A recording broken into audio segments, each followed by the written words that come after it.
Hello student, today we will continue our second section of the first chapter, that is what concept of business. तो आपने देखा कि India was called the Swarndweep or Swarnbhumi just because of the business. We were having the golden history of trade and commerce in our country. So we have to study what exactly the business, what is the concept of the business. Let's see. As I told you, the business is an economic activity, so let me tell you what are the various activities performed in a society. Actually, on the broader sense, there is two types of activities are performed in the society. Number first is the economic activity, second is non-economic activity. So what is economic activity? The activities which are performed to earn profit.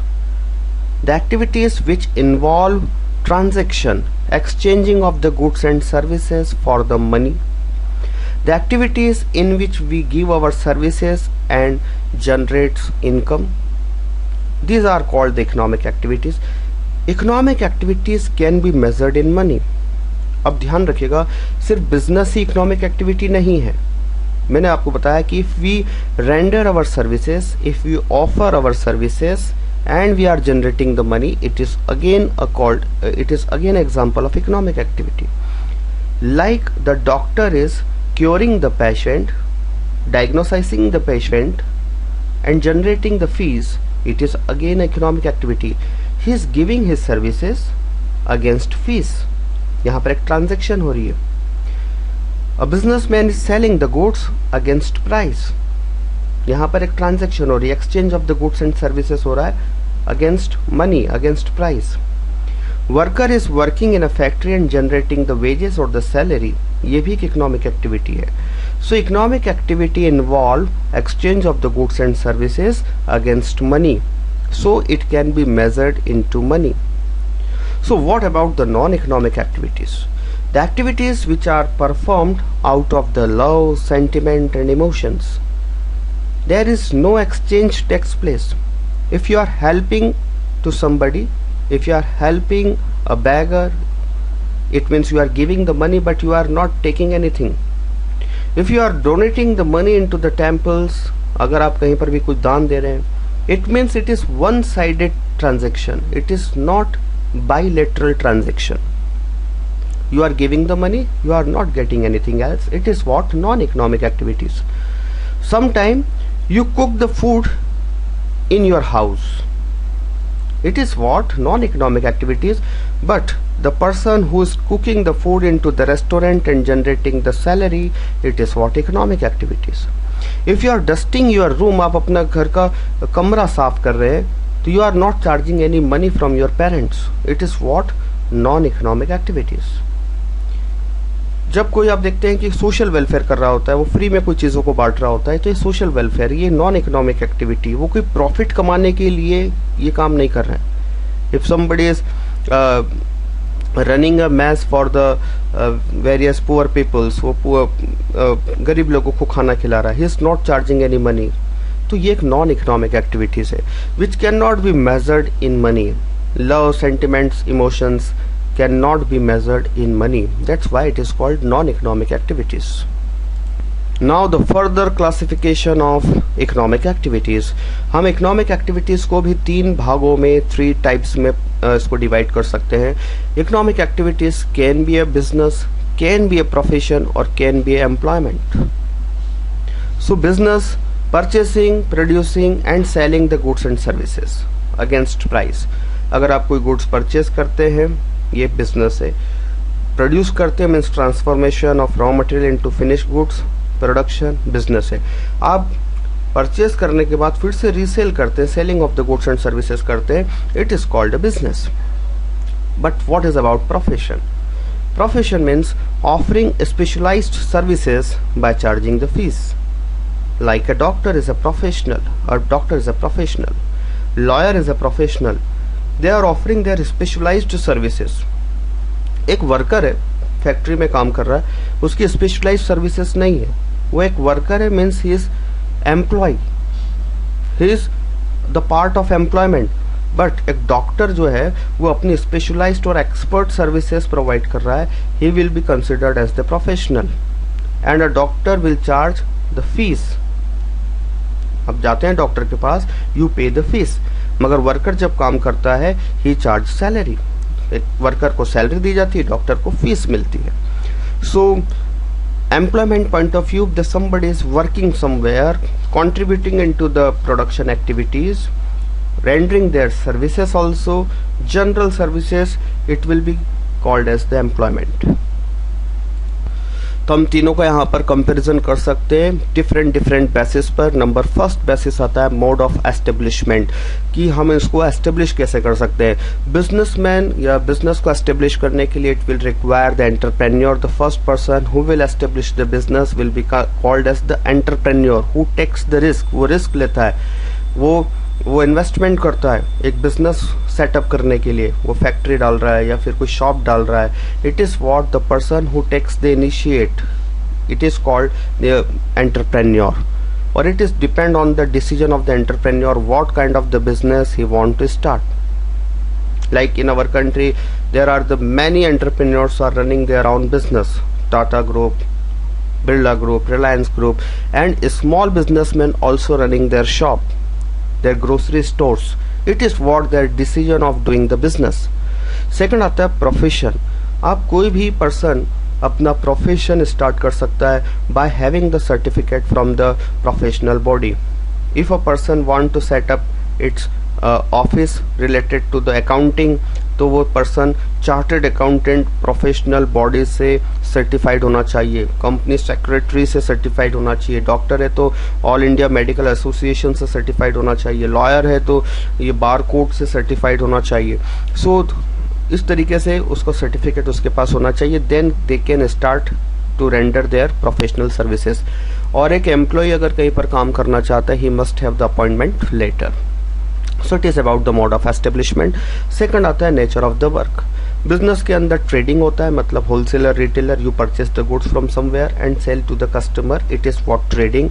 Manufacturing का मतलब you purchase the raw material, transform the raw material into the finish goods and sell to the customer, तो ये manufacturing. तो business की definition में manufacturing और trading आता है। प्रोफेशनल के अंदर एक्सपोर्ट सर्विसेज, जैसे मैंने आपको बताया कि एक डॉक्टर के अपनी एक्सपोर्ट सर्विसेज देता है, वर्कर वहीं पर अपनी जनरल सर्विसेज देता है। एक वर्कर जो कर सकता है वो सभी वर्कर कर सकते हैं, लेकिन एक डॉक्टर जो कर सकता है वो दूसरे डॉक्टर नहीं कर सकते। Doctor is known for his expert services. So third आता है क्वालिफिकेशन। बिजनेसमैन बनने के लिए कोई क्वालिफिकेशन की रिक्वायरमेंट नहीं है, नो मिनिमम क्वालिफिकेशन। प्रोफेशनल के लिए definitely you must have the professional degree, आपके पास प्रोफेशनल क्वालिफिकेशन होना ज़रूरी है। If you want to be a lawyer you must have LLB, LLM। If you want to be a doctor you must have MBBS, MD। So you require the various qualification to become a professional, and the third is if you want to become an employee of any company you must have the minimum qualification related to the job. अगर आपको किसी company का marketing manager बनना है you must have MBA in marketing. अगर आपको finance manager बनना है you must be the MBA in finance और CA. तो ये एक मिनिमम क्वालिफिकेशन आपको चाहिए। Rewards and the return. Business के अंदर जो आपको रिवॉर्ड और रिटर्न मिलता है वो प्रॉफिट होता है। प्रॉफिट अनलिमिटेड भी, प्रॉफिट एक बहुत ज़्यादा भी हो सकता है और प्रॉफिट नेगेटिव भी हो सकता है। मतलब बिजनेस के अंदर प्रॉफिट भी है और लॉस भी है। प्रोफेशन के अंदर आपको फीस मिलती है, जो कि डॉक्टर अपनी सर्विसेज देता है उसके अगेंस्ट में फीस मिलती है। इसका मतलब यहाँ पर प्रॉफिट के चांसेस ज़्यादा है, लॉस के चांसेस कम है, नहीं के बराबर है। और एम्प्लॉयमेंट, जो एम्प्लॉय अपनी सर्विसेज देता है he gets the salary. Investment, आपको जब बिजनेस स्टार्ट करना होता है you have to invest money, that is what capital. इसमें हम इसको कैपिटल कहते हैं। We need more of the capital to start our own business because we are not having any knowledge, specialised knowledge नहीं है। हम एक तरीके से मार्केट के अंदर अनसर्टेनिटी के अंदर अपना बिजनेस स्टार्ट करने वाले हैं, तो we need lot of capital, we have to invest lot of money to start our business. Professional के अंदर आप कोई ऑफिस अपना स्टार्ट करना चाहते हैं तो यहाँ पर बहुत लिमिटेड पैसा लगता है, बिकॉज यहाँ पर आपकी डिमांड क्रिएट जल्दी हो सकती है और you may have your own market. इस तरीके से यहाँ पर थोड़ा लिमिटेड पैसा लगता है in comparison to the business.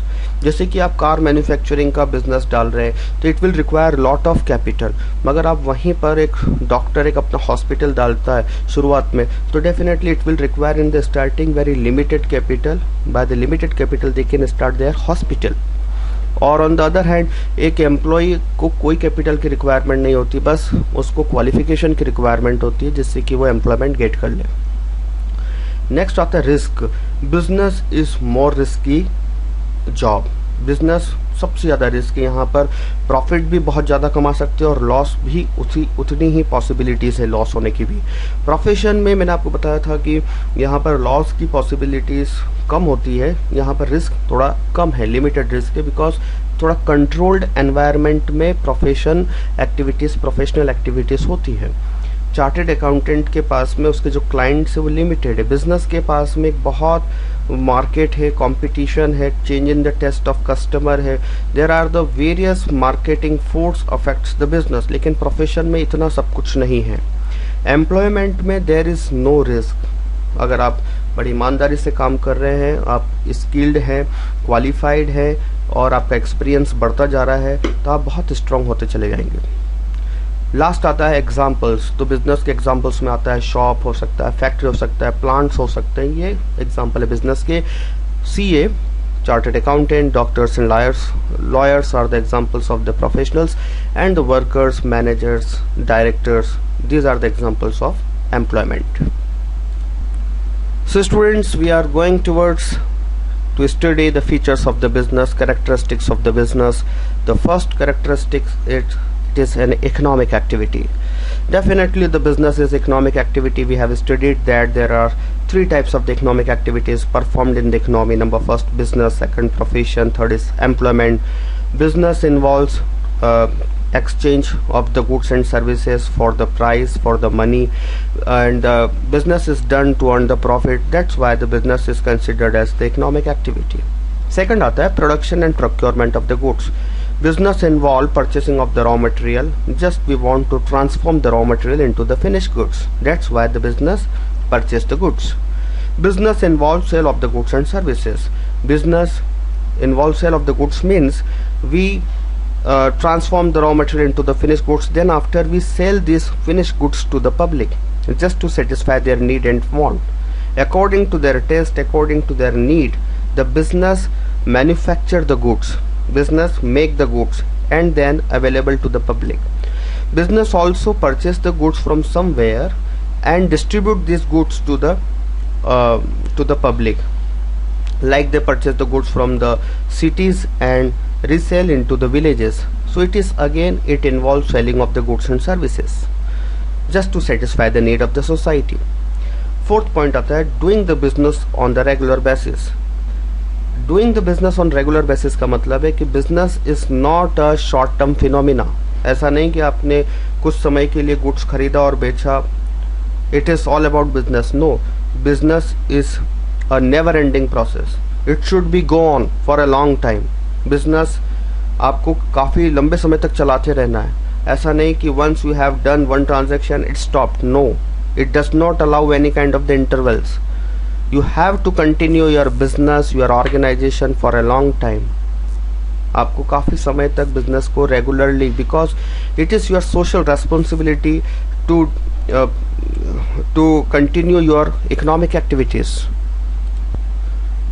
Because it is the ethical responsibilities. Like Reliance group या हमारे देश में बहुत बड़े बड़े Birla group, Tata group, they have employed lot of peoples, many peoples are working with them. Big economic activities they are doing. Now what happen if they will stop their business? Many of the persons will be unemployed.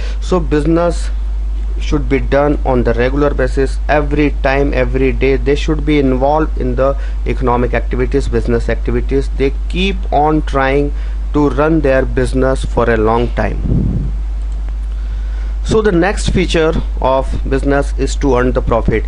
As you came to know that business purchase the raw material, transform that raw material into the finished goods, then after it sell the goods to the public to satisfy their need and want. But ultimately the main objective of the business is to earn profit, because If the business is running under the loss, it is actually wasting the resources.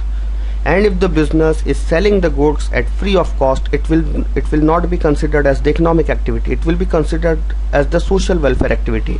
And dear students, keep in your mind, if you will work for the social activities, you are not earning any profit, your business will not go longer and longer, it will shut down very soon.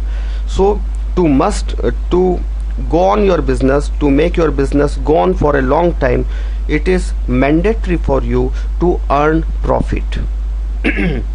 Next is uncertainty of the return. Definitely the business is 100% depends on the uncertainty. There are the lot of uncertainty.